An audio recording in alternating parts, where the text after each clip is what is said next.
Now that we're past the Shane Van Wisbergen portion of the schedule, it's time to get back to real NASCAR racing. Because for the 21st race of the Cup Series season, we're heading to the Monster Mile, Miles Monster, Dover. And since we're at Dover this weekend, you know what that means. There's a 150% chance that it rains all weekend long. I've tried to not let the weather radar affect my mood today because I didn't want to bring a piss poor attitude to today's paint scheme review, but then someone skimmed my credit card at the local Circle K and tried to buy gas at a gas station hundreds of miles away from my house. So, I'm pissed off. I'm ready to tear apart some of these terrible paint schemes. There's paint schemes to review. Let's go. Starting us off with Ross Chastain and the Moose Mobile. I haven't caught up with Ryan Trahan's 50 States in 50 Days series. Did they ever end up seeing a moose in New England? Probably not. 10. After Breakard completely blue-balled us for the past week, he finally admitted that Carson Kvapil is the Xfinity driver that is under contract with Penske. Do you think that worries old Austin Syndrome? His daddy's no longer there to protect him, and he's been non-existent since he won at Talladega. I don't know. 8. If I'm being totally honest, I'm almost on the verge of reminding you guys that Austin Dillon exists every week because he has done absolutely nothing notable all year. He is literally this meme. Attempt vehicular manslaughter again. Get in a massive wreck. Do anything, please. 7. Meanwhile, Noah Gragson is the complete opposite. This guy is praying that he could fly under the radar. The best comparison I can make to Noah Gragson's season so far is Juan Pablo Montoya's jet dryer explosion. Pretty bad. 9. It's taken me a while, but I finally figured out why Kyle Larson has completely sucked for the past 2 months. He's filming Space Jam NASCAR edition, and the Monstars stole his talent. The good news, though, is I think he steals his talent back this weekend at Dover from Miles Monstar. Glaze on. 10. Brad Keselowski's going to be down a crew member this weekend because Ty Gibbs turned him into roadkill at Sonoma. But if Brad or Jack Roush are tuning into this video right now, I want you to know I am willing to sub in for the guy. I'll wear that fancy jacket you guys sent me to the track this weekend. I'll look real official. You're probably going to want to sub somebody else in to carry the tires because I'm not a former 5-star college athlete, but I can pull a windshield tear off. Keep me in mind. 10. For the past year and a half, I've bitch, moaned, and complained endlessly about how terrible the Spire paint schemes are.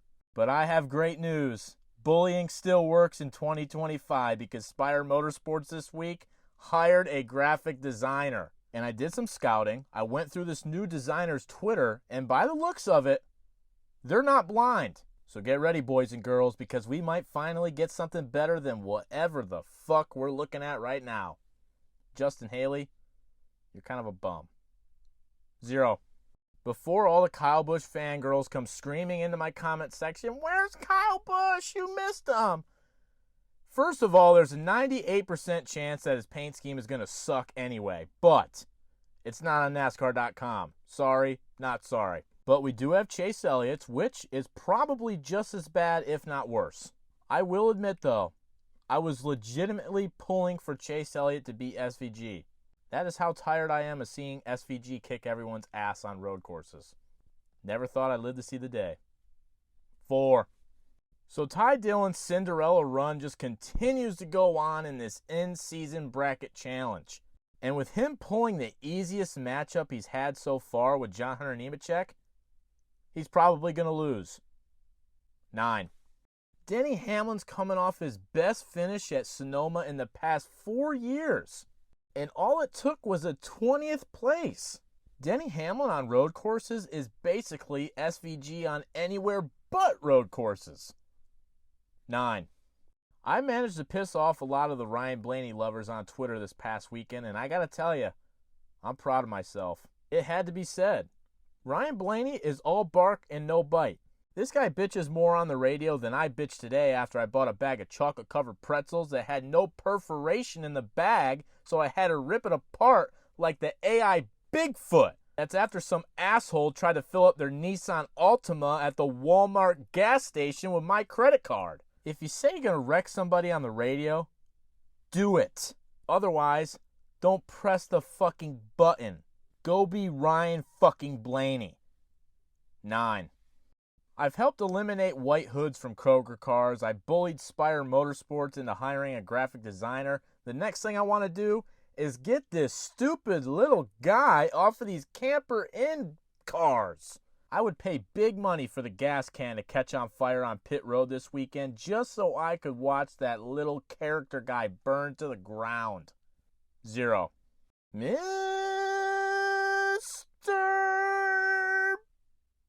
Busher! That made my head feel like I'm seconds away from my Temu Titanic submarine exploding. I was at the grand reveal of this new sponsor at RFK Fan Day. They had a great speech about what they do. Do I remember any of it? No. I did buy the t-shirt though. I'll be wearing it this Sunday in support. This car fucks. 10. I've began to notice a trend that all the tracks Martin Truex always ran good at, Chase Briscoe's been running good at this year. Which means we're in store for another Chase Briscoe second place finish this weekend. 10. Substantial amounts of money were live bet on Christopher Bell at Sonoma. Clearly, that didn't pan out. I should have known you can never trust a guy that's running the ugliest paint scheme of all time. 0. Joshy! Wait a minute. This is just weird. This is like your parents getting divorced and your dad going out with an older looking version of your mom. But she's really nice. I can't decide if I'm supposed to love this paint scheme or hate it. But hey, Joshy, what are you doing spinning out my boy Carson? For nothing. I don't know about you sometimes, Josh. 10. Joey says he doesn't agree with ever putting a human in line with a race car, ever. But this is the same guy that throttled up and did a burnout in front of Austin Dillon's family at Richmond last year. Is Joey Logano the most hypocritical, disliked douchebag in NASCAR history? 6. I didn't think it was humanly possible to make the United States Space Force look boring as fuck, but 2311 did it. Maybe I'm missing something here, but 5. I'm going to cut Willie B a little bit of slack. He's in the middle of a slump that'll probably last the rest of the year. We've seen this movie before. He starts out hot, he falls off. This is like the 57th Mission Impossible movie. 8. I promise you guys will not want to miss my next unboxing. And there is a key reason why I'm saying this while Todd Gilliland is on our screen. 10.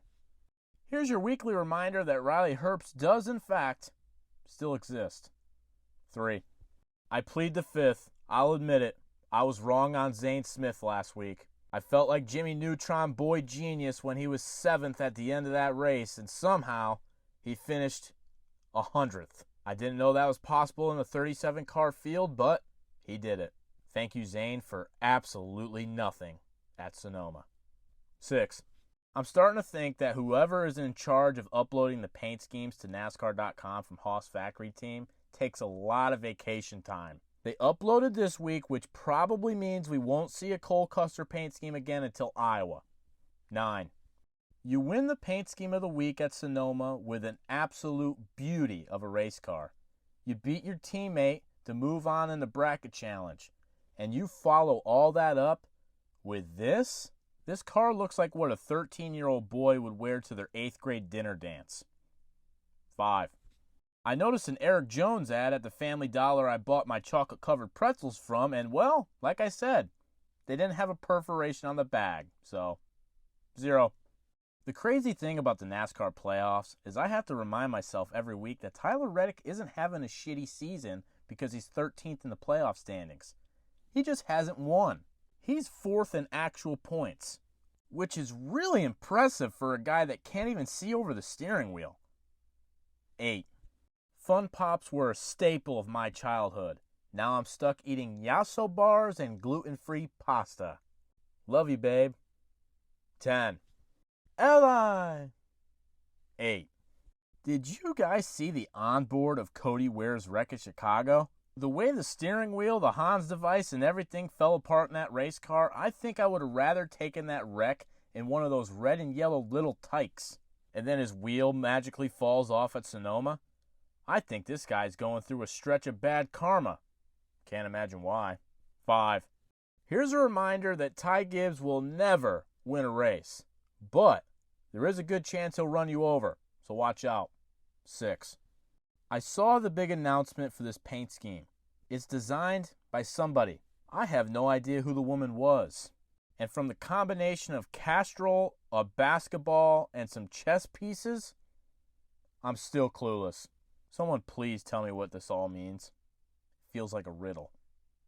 7. There's not much I need to say. We all know this car looks absolutely horrid. There is one thing I'd love to know, though, and that is why is Michael McDowell on the despised tier of Emily Post's driver tier list? Did he spit in your face? I'm so curious. 2. I used to have a lot of really good minor jokes, but they all got old. 10. Carson, I will be in Dover. Good chance to meet at the casino. Just saying. Might turn your luck around. I'm tired of bitching about the NASCAR playoff system. SVG's in. He's third in the playoff standings. He will not reach the round of 12. I guarantee it now. I'm telling you. I don't care how many playoff points this guy has. Finishing 25th on ovals is not improving and will not let you advance. He is the greatest road course racer in the history of NASCAR. It's done and over with. And this safety culture car is awful. 3. Cocodrile.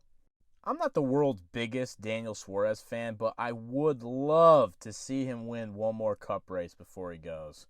But it can't come in this car. Please no.